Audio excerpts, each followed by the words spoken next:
Can you believe it? Can you believe that we're going to be talking about menopause and CF? And sometimes people shake their heads about it, but it's a really true experience that some of us will have the opportunity to journey through. My name is Laura Mensch, but my work has always been in health education, primarily women's health. And I call myself from the Our Bodies Ourselves generation. It was a group of women who wanted information and to be able to have more ability to make good decisions for themselves. And the topics of menopause came up in the 80s. There was, think about that time, we had books, if you could find them. We had some women's groups that were doing menopause education, but with no internet. And so not a way to get the wide variety of information that we now have available on menopause. And it was 1988 when living in Maine that I first became involved in menopause education through a women's health center there.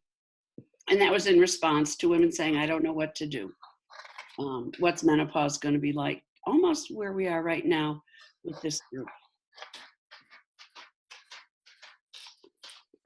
So the goals, this is what I hope we'll accomplish in our time together. I'll offer you some information about menopause in general, and some information about menopause and CF, what we have. And I will do that by sharing an overview of hormones and the changes of the menstrual cycle to just understand how that is and then how it changes during the menopause transition. I've got faces there. Okay. And practical information, what can we do? And I think a lot of the practical information about women and CF with menopause comes from this group. So I'm so glad many of you have joined us. And then we'll look at that experience and see what kinds of questions remain at the top of our list, what we really hope that we can find more. So the good news, my doctor said this to me just the other day, and this is my local doctor in Bozeman, with whom I saw for a couple of concerns. He says, well, the good news is you're aging. But with that comes, oh my goodness, another layer of concerns and issues that we need to address, and they're listed here.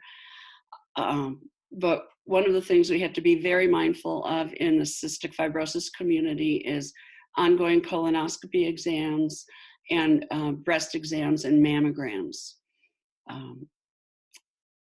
Diabetes increases, so does CFRD, but all these other things are part of aging, including aches and pains, like, oh my goodness, this hurts and that hurts.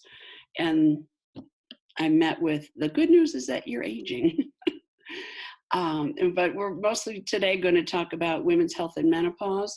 All the other things on this list really are under the coordinated care of various healthcare providers for women with CF. We've had a lot of discussion about what is menopause.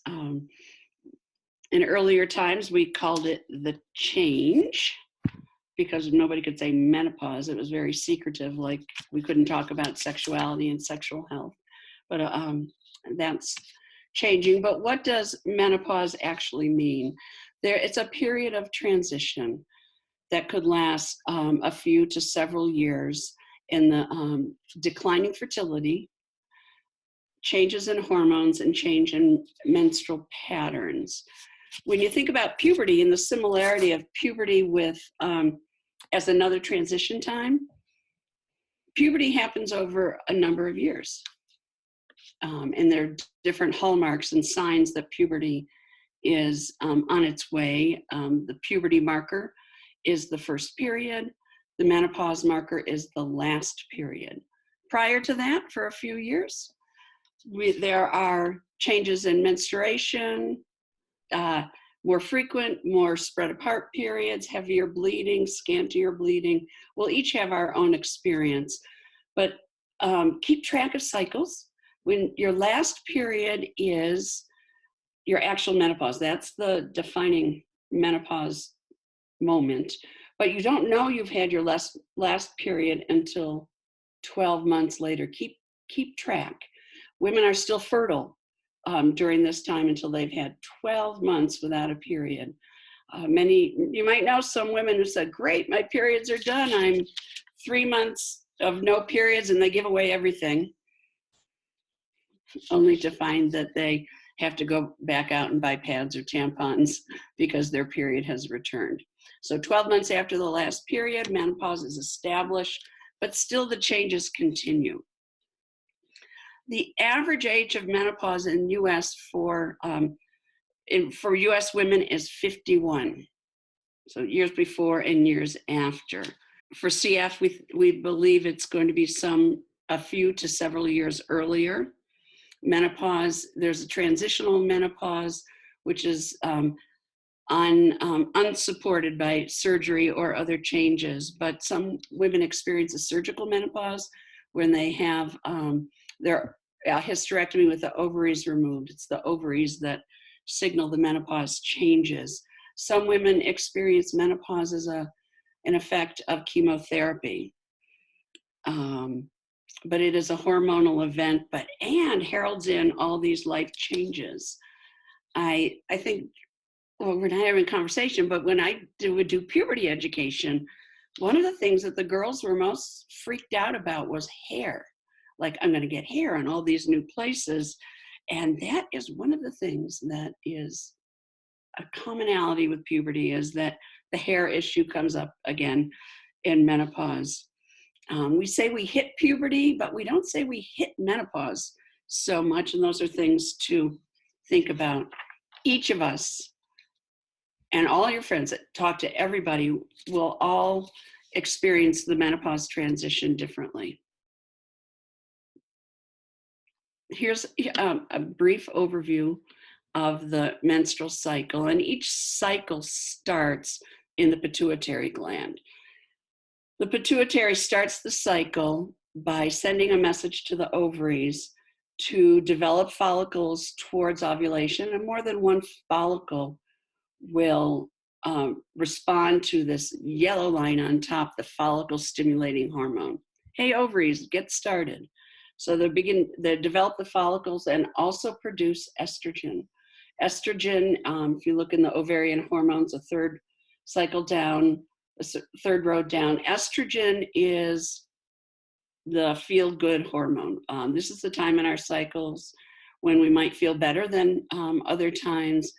Estrogen affects the hair, the skin, all in nice ways, and it is getting us ready for the next phase, when estrogen and a little bit of progesterone is a particular balance. The pituitary says, okay, looks like we're ready to go, and sends a burst of the luteinizing hormone.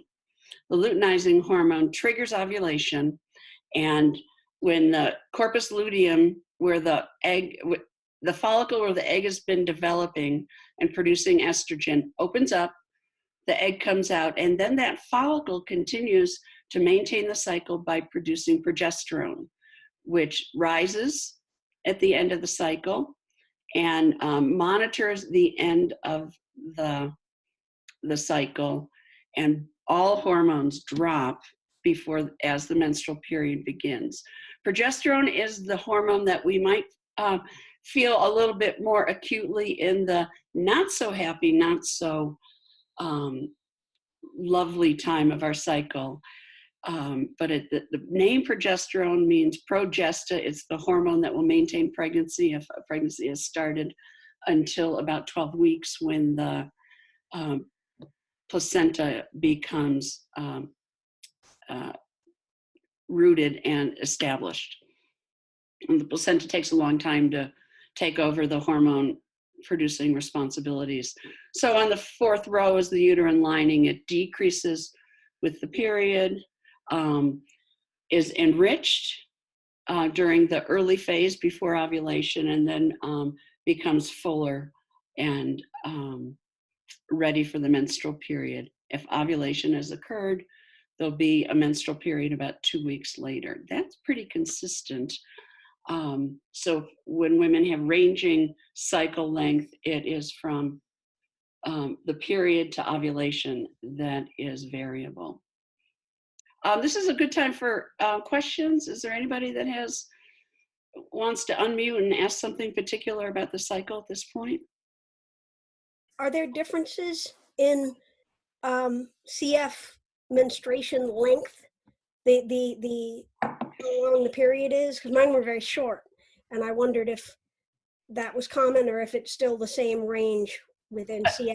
And A short period may mean that that ovulation didn't happen, but the developing uterine lining still needs to be released.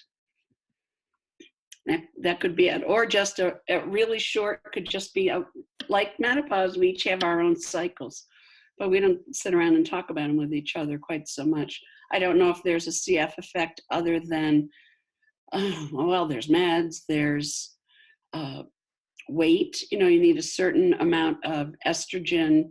Estrogen is also produced in fatty tissue, so women who are underweight have trouble using the estrogen that's provided to them. And that body weight is one of the factors in the beginning of the periods, the menarche. Women are about 105 pounds for this system to work well. Thanks for the question, Eliza. Anybody else? Okay. You know that slide that shows all the different ways that cystic fibrosis affects your body? Layer this on top of it, because menopause, in a lot of ways, it's decreasing hormones that cause these changes. We have menstrual changes, and we're going to talk about all of these other than the ones at the bottom. But we're going to talk about how your periods change. What are hot flashes and night sweats? Osteoporosis, the changes in the sexual organs and our sexual function. Incontinence, we never get past that. Mood changes, depression, memory, and I would say we each have our own experience to contribute. And look at this. I just sort of feel sad when I see these pictures of all the different changes, but not likely that we'll all get all of them, but hopefully there's some that women can say, oh, okay, I have that one. I understand that. That physical change of menopause. I insert that above symptoms of menopause, because menopause is a natural, expected, normal event of aging. It's not a disease. We have enough symptoms of disease that we can acknowledge the physical changes of menopause instead of using symptoms. That's for my roots, how I express it. When we talk about puberty, we talk about the signs of puberty. So these are the changes that we may experience. Here's the hot flash. Hot flash, power surge. I like the Zitz cartoons. When I was looking for an up-to-date image, Zitz came up, and the last frame, you have no idea how freaky it is to live with menopause, and the son goes, don't I? And I think for those of us who live in relationship with other people, that some of the aspects of hormones affect our lives and relationships, particularly if you have a sleeping partner. Night sweats will be of concern. How to describe a hot flash? It is a sudden, it used to be called flushing.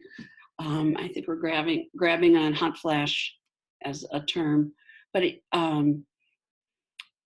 comes on suddenly, like all of a sudden you're just sitting somewhere and a hot flash comes on, and it comes from the inside and up through the chest, the neck, and the face, and you just feel hot. I mean, I do remember my mother taking off her shirt at the dinner table saying, doesn't anybody else hot? And we were mortified. This child is mortified, but that's the experience of women. Someone can feel them coming on. They can, wearing layered clothing, having access sometimes to cold packs that you put on, get outside. Some of those things may help, and I think we're still learning for each of us what to do for help. I added yoga and meditation because some women have experienced relief But exercise in the daytime is recommended, but not at night, to try to calm down the system. But it is, hot flashes and night sweats are distressing, often disabling, and really exhausting for some women. If you want to find out if a woman wants to find out what triggers her hot flashes, she could keep a diary and see what's happening before and around the time that the hot flash starts. Oh, this is such a sad slide. I think many of us are familiar with osteoporosis, which happens in response with cystic fibrosis for a lot of our medications, our nutritional status, and we are often checked frequently through DEXA scan and bone density testing for the progression of osteoporosis. With menopause, we talk about perimenopause, like leading up to or the time around the last period. Osteoporosis has a sister term called osteopenia, which is progression towards osteoporosis. I don't know if you know this, but our bones are always rebuilding themselves. The osteoclasts will come through and sort of clean up the debris on the bone surface, making way for the osteoblasts, which then lay down new bone. So if it's all happening in balance, like the osteoclasts come through, clean everything up, and the new bone is laid down, then your bone density is maintained. But for us in the US, both men and women tend to have their peak bone density in their 30s, mid-30s. For CF, there'll be another layer, and if we got information, we could find out where the age of sort of decline of bone density begins. And there are a lot of factors that encourage bone growth, as well as ones that are that negatively affect bone. Bone health is supported by estrogen. Weight-bearing exercise, that the muscles need to really pull on the bone, and the bone pulls back, and that helps with bone density. So weight-bearing exercise, which is different. So the big bones, if you're a walker, the big bones are okay, but some of the other bones are not getting that weight-bearing exercise. Of course, our nutrition, calcium, magnesium, phosphorus, and fluoride, vitamin D, all all can contribute to good bone health. Flip side with that, last night I thought, I don't know all the medications involved in cystic fibrosis care that are related to bone loss. And I started going through one med to another. And many of the meds that we take are also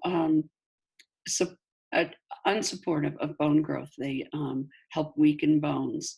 We know it's the steroids, but I started looking, and I encourage everyone to look at individual meds and see what the balance or the bank account negativity that's coming from our medications. There are few of them, which we have a lot of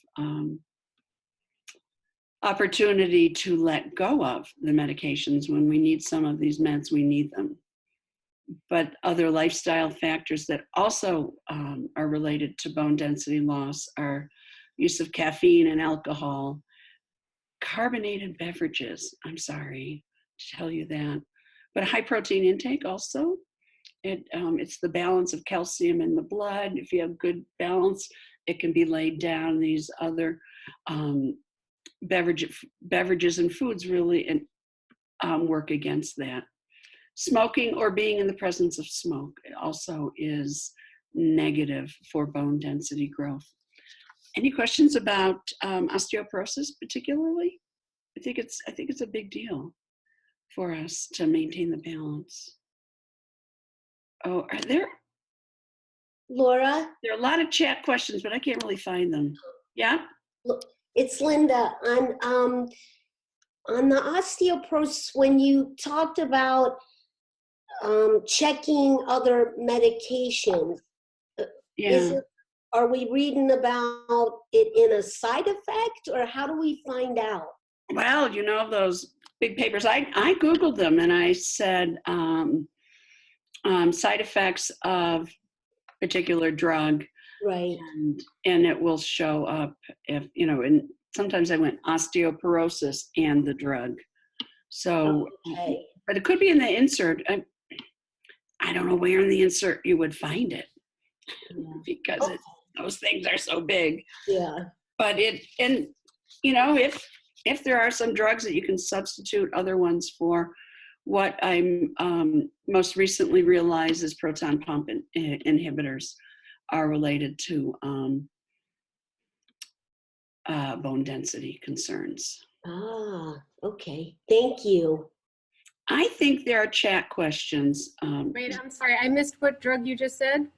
What? Proton pump inhibitors for reflux. Okay. It's the omeprazole ones, not the other class. But are there people that are asking questions on chat that I can't access? I had a question, Laura, about an earlier slide, which was about night sweats and hot flashes. And so I asked other people basically, when I got night sweats, I got like a feeling of almost a panic attack or an anxiety attack, and I don't know what that's related to and if that's common. And then for hot flashes, I feel like my sugar drops. So I was just asking if that was common too. I don't know if that's specific to CF or not, or what. It's not something that I've learned about. Did you get responses from the other women in chat? So one person said that they also feel their sugar is low, but that they have low sugar, so it could be that. Yeah. And I think others say they get nauseated or very, very hungry, which actually could be my feeling of low sugar. I don't know, but see, it's an interesting thing to look into in terms of, I don't know if other people, I don't have CF related diabetes, but I can only imagine that would be something that would interact. And we don't know why or how, or, you know, we don't know the answers to any of that, but. Track it, see what is related to some of these changes that are happening that are more associated with menopause. That's how we learn. And that's how we learn about ourselves. Like, oh, maybe it's something that happened in the hours before going to bed. I just don't know how to access these chat questions. But, okay. So let's continue on. Thank you for the questions. It is a little, it's easier for my style to be able to respond as we're moving through them. Okay, one of the changes that also happens is when I think about estrogen, I think about how it fluffs up our cells. You know, it makes them rich and moist and more fluid. So cells in our sexual, genital, urinary, breasts, all like estrogen. They help support the cells. But as estrogen, may I ask a quick question? Sure, please. Do you know the recommended daily dose of vitamin D for osteoporosis and CF currently, and then does that level increase or decrease for menopause? I don't know that there's a level. That would be more medical information than I think I could offer. I'm a health educator. Okay. But a great question to bring to clinic to talk to the nutritionist. Okay, thank you. So here's our cells of the vagina, the vulva, ovaries, fallopian tubes. They all decrease in size and moisture, fluffiness. That's a really unmedical term. But the urethra also is responsive, and the breasts change. Women who have had trouble with a lot of cysts, benign cysts in their breasts find it's easier to examine their breasts in the menopausal years and post-menopause. We have also some sexual function changes, desire, arousal, and response. Some women experience pain with penetration, and seems a lot of women in the menopausal time or couples in the menopausal years will reach for personal lubricants. One of the things that's really important for us to be aware of is that look at the ingredients of personal lubricants. I want to underscore that. The ones with glycerin contain sugar. What does that mean? That means that we're more prone, even more prone, to vaginal yeast infections. And the resilience of the vagina is lowered. So we do have capacity to have more infections and more discomfort with sexual activity, and also maybe some bleeding or tearing. I'm sorry to give you all that, but that's the reality. But it's not. These changes can be supported, and some of it can be acknowledged and say, okay, that's it.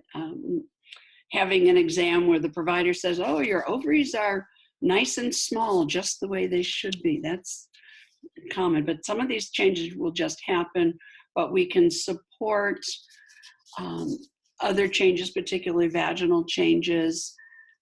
Estrogen helps, and we'll talk about hormones. And changes in sexual desire, arousal, and response can be very transitional for women.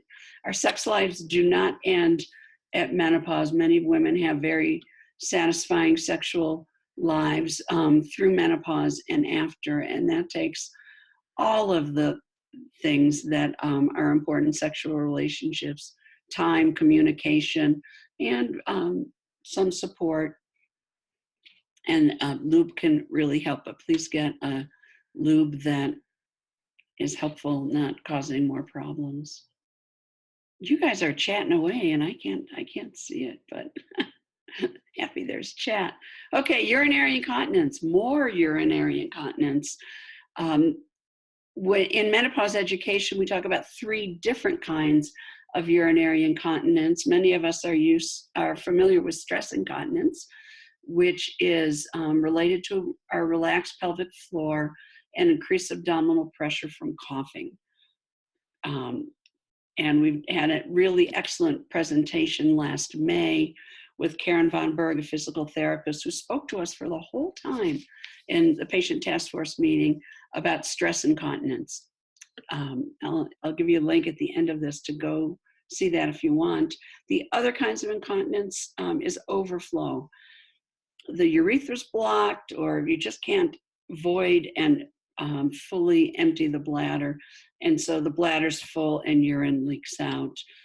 The other is notable in menopause, urge incontinence, like, oh, okay, I think I'm going to go to the bathroom.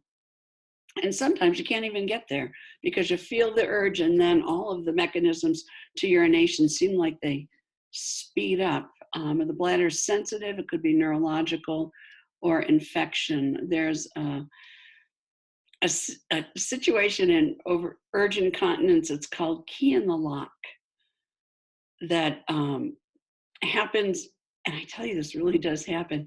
You are at your house. You put the key in the lock. You're about to enter the house. And the first thing you want to do when you go into the house is to urinate and empty your bladder. And you can't get there because of the urge incontinence. I don't know if any of you have shared that experience, but that is because of the relaxing of the cells of the urethra in response to lowered estrogen levels. So what can we do? I'm not going to stop coughing or laughing, but we can alter some of the liquids that we eat or spicy foods that actually irritate the bladder. And we can also look to Kegels, physical therapy, or other forms of exercise to support the pelvic floor and do education of ourselves about maintaining a healthy pelvic floor through menopause and beyond. And that, again, I'll refer you to Karen Von Berg, but she is very knowledgeable and actually quite encouraging about this experience that we all share. Those are a few of the hallmarks of the physical changes of menopause. It has been quite a journey through the menopausal hormone therapy experience. There was a doctor who was supported by a drug company in the 60s who suggested that estrogen would be the key to reversing all of these the presumed negative changes of menopause. And so women were given estrogen, they called it estrogen deficiency. We don't say that children before puberty are estrogen deficient, but old women were given that label. And it was called menopausal, it was called hormone replacement therapy. We're gonna replace the hormones that you have lost. The original formula was estrogen. For women who had a uterus, estrogen that wasn't balanced by progestin often led to an increased risk of uterine cancer. So they said, oh, okay, we'll fix that. We'll add progestin in, and so that the uterine lining is not overgrowing. It's put in check a little bit more with the progestin. But it was never studied. It was never studied until sometime in the mid-90s. A study was begun to find the effect of hormone replacement therapy for women during the menopause transition and after, because it was seen to reduce heart disease, reduce hot flashes, help with osteoporosis, avoid dementia. All these claims were made by scientists and doctors who thought, well, this could be an effect of it. But when they studied it, in 2002, the report came out and they interrupted the study because they found the benefits of hormone therapy did not outweigh the risks. The risks were increased risk of breast cancer and serious cardiac events. It does relieve hot flashes and delays bone loss, but like so many medications, it is a balance. It can help the vaginal tissue. There's no perfect answer. Menopausal hormone therapy comes in pills, the patch, a ring, or cream. Some of these, like the ring and the cream, are suggested that they're local, but anything that is in our vagina is absorbed into the system, and so can also affect the rest of a person's body who's taking menopausal hormone therapy. But it is a relief. Remember I said that women are very often very disabled with hot flashes and other changes, so it can help with the current guidelines. And stay tuned, keep asking, because take the lowest dose needed for the shortest time possible to support the transition. Laura, can I? I saw those chat numbers go up. Is this Georgia? Yes, it's Georgia. Two things. First, my doctor suggested I do creams because I am still having periods occasionally. The longest I went without a period was 6 months. And then, of course, I had one. So even thinking, oh, I'm halfway there, you end up starting all over. But I just wasn't sure if I wanted to start the creams yet. So I wanted to look more into that. One of the things that I've also heard is, I can't give you guidance on the cream. I think we each have to make our own decisions. And again, I'm not a healthcare provider, but the dosage of the cream, that's one thing, how much estrogen is being put into a person's body. I wanted to back up to the slide that showed where the hormones affect the ovaries, but I'm not going to back up, I'll just explain it. When the FSH, the follicle stimulating hormone, is trying, in the menopausal transition, it's trying to get the ovaries to respond. And the ovaries are like, yeah, nobody home. I don't have any more eggs to offer you. The FSH increases. Like, okay, it's almost as if the pituitary is shouting down the ovaries, hey, get started, get going. And I offer that because sometimes to find out where a woman is in her menopausal transition, the levels will be checked. And it's often the FSH and LH levels that are indicating where a woman is in the transition. So what do we know about CF and menopause? A little bit. Anna Sang is a nurse Wait, practitioner. I'm sorry. Can I interrupt for 1 sec? I couldn't figure out where my mute button was. Okay. I was just curious because I have never been able to tolerate hormones with birth control. So this is like one of the things that I have always been nervous about, not knowing much about menopause and the hormone therapy, is that I won't be able to tolerate that either, which maybe isn't a terrible thing because it sounds like it's not great anyway. Yeah, it's a balance. I think women who don't live with cystic fibrosis struggle with this. And also we have to struggle with the message that has changed. Like, oh, it's just not a given that all women go on menopause therapy. And we have to balance it. What are the other things of concern in your life? Is osteoporosis really a big worry or concern, or a disabling condition? Does it warrant at least looking at hormones? And we can talk about that during the discussion groups, how we'd make that decision. But this is very cool that Anna Sang really did do a study at her adult center in Toronto and presented it at the NACFC. It's a small study, but it gives us a little bit of a window into what happens for women with CF. So they had women over 30 years who completed both a questionnaire and what's called a menopause rating scale. And we found that women experience perimenopause symptoms at a younger age than women not living with CF by about 4 years, 3 to 4 years. And then women reached menopause, the final period, at a younger age than other women. Most common symptoms or troubles were sleep disturbance and depression. And 10 out of 26 women with CF reported increased respiratory symptoms.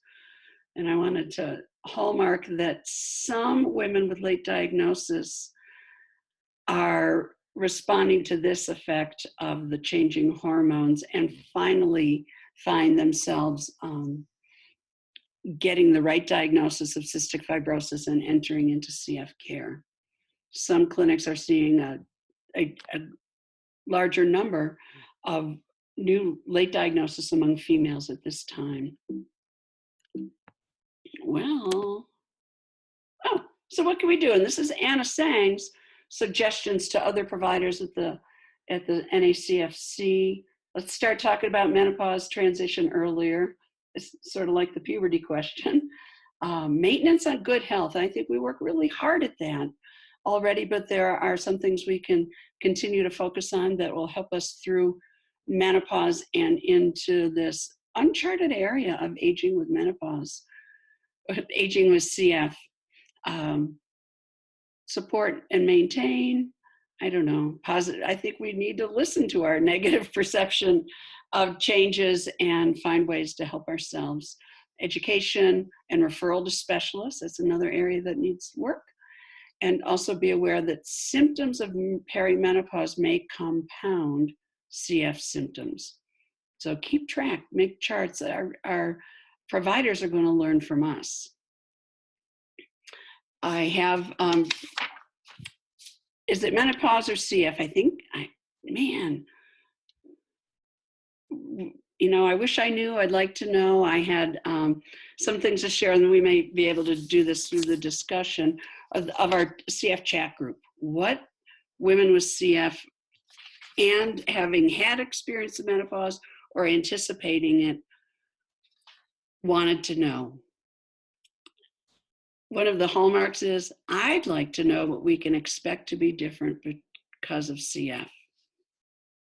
That pretty much sums it up, I think, for our wondering what it will be like, what do we need to be concerned about, what physical changes will cause me more distress, and how do I balance all of the healthcare I'm already getting and the medication I'm using with this new experience.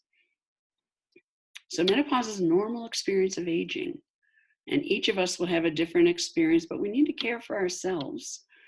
We're the only ones who will be able to do that, to be able to stay on our feet through this transition.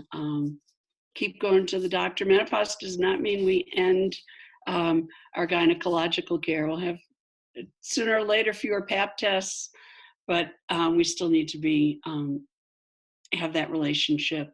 Mental health, work with the CF team. They will learn together with us about the menopause experience, and we'll bring them questions that they'll say, oh, I don't know, we'll have to find out about that. And we really do have so much to learn about what this means for women with CF, and how about women with who are post-transplant? What does that mean? So we'll have a chance in the discussion groups to bring our questions forward and share our experience. This PowerPoint and resources will be sent out to you. I wanted you to know there's a menopause section on the Adult Guide to CF. The Toronto, yay for the Canadians, have a section in their adult clinic online education on menopause, and the urinary incontinence excellent patient task force that we have with Karen Von Berg is also noted there. But I want to end this on a really lovely upswing. Look at the women. If you haven't had the experience, the opportunity to see Menopause the musical, find out if it's coming to a theater near you, because it is really fun and it will leave you singing, and the company of women all experiencing menopause will feel like they're walking with you.